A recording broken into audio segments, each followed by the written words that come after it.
مردان سالم خانواده‌های سالم را خواهند ساخت.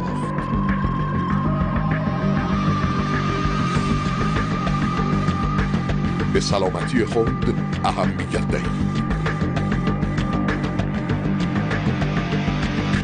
اولین کسی که باید سلامت باشه توی خانواده نانآور خانواده است. پدر توی خانواده غیر از اینکه الگوه سرنوشت سازه. کسانی که به عنوان شیرمرد دارن تلاش میکنن که کانون پرمهر محبت خانوادهشون رو سلامت نگه دارن. سلامتی یک جامعه از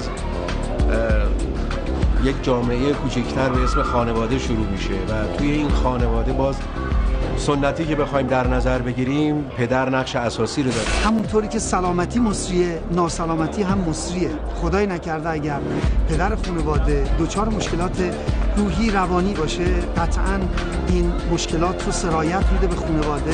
فرزندان اونها نگاهشون به دست و به در واقع رفتار پدرانشون هست. پدر به عنوان یک راهبر اگر که تمام جوانب رو رعایت کنه مطمئناً خانواده موفق‌تری هستند و اگر همه خانواده ها این کارو بکنن اون وقت در سطح جامعه ما یک جامعه موفق‌تر و سلامت‌تر.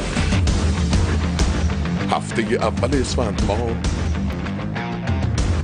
هفته ملی سلامت مردان ایرانی.